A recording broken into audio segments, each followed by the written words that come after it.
Shalom, friends. Thank you for joining me. We are reading this week's Torah portion of Parasha Va'etchanan. Judaism's most famous prayer comes from this week's Parasha. Shema Yisrael, Hashem Elokeinu, Hashem Echad. As all of you know it very well. Hear, O Israel, God is our God, God is one. And then it proceeds by saying, and you shall love the Lord your God. And then the verse continues, with all your heart, with all your soul, and with all of your meod. What is the word meod? So Rashi, the great biblical commentator, interprets this last phrase, with all of your meod, to mean with all of your resources. In other words, your money. This, of course, begs the question. If we have already been commanded to love God with all of our soul, as we just stated, which the commentators understand to mean that we should be prepared to give our very life for God, then why the rather mundane command about money?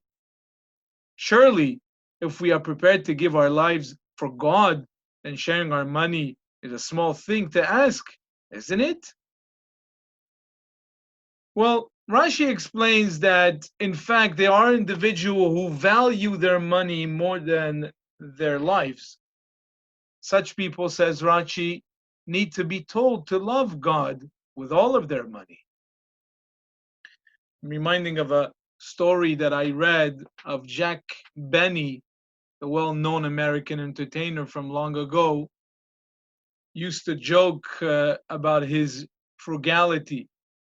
Once he told of walking down a New York street late at night when he suddenly felt cold, hard metal pointing in his back, and a grufful voice barked, "Your money or your life?"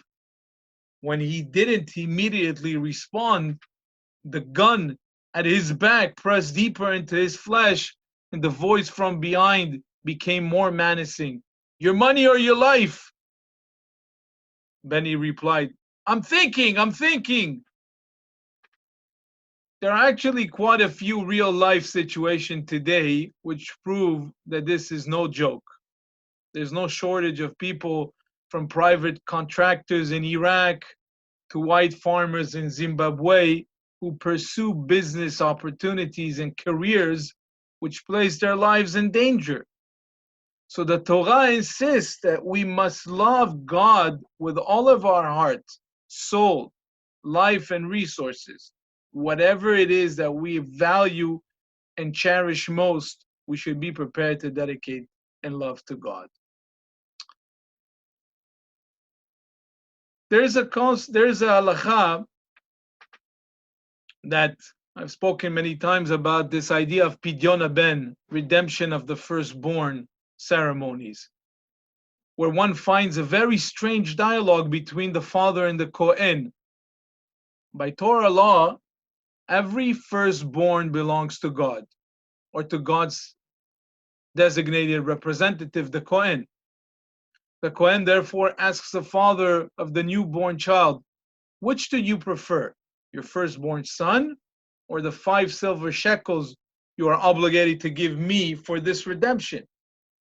Now, friends, what kind of absurd question is that? Is this the money or the box? Which normal father is going to give away his son when he can keep him for the small price of 5 silver coins? No one is waiting in breathless suspense for the father's answer, obviously.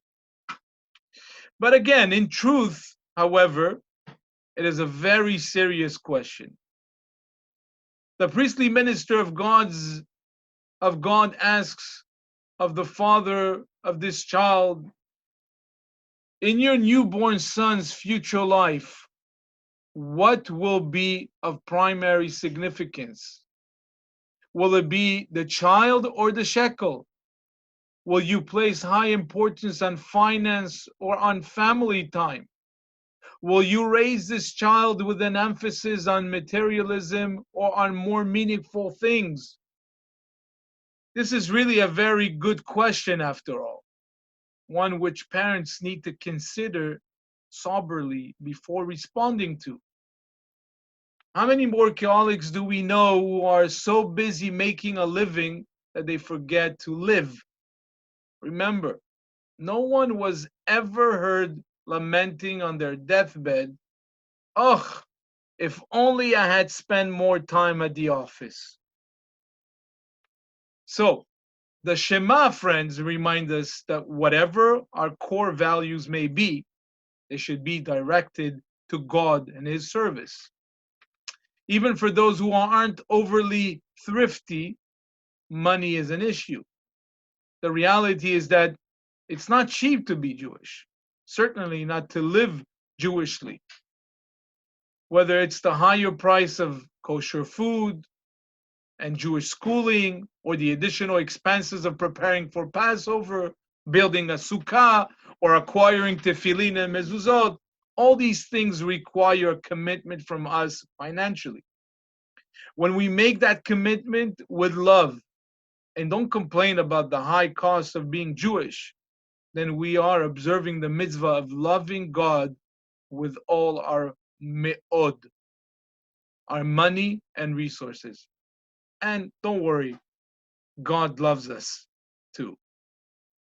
May we have an inspiring Shabbat, and we hope to see you very soon back in our synagogue and reciting the Shema together and showing our devotion to our Creator. Shabbat Shalom.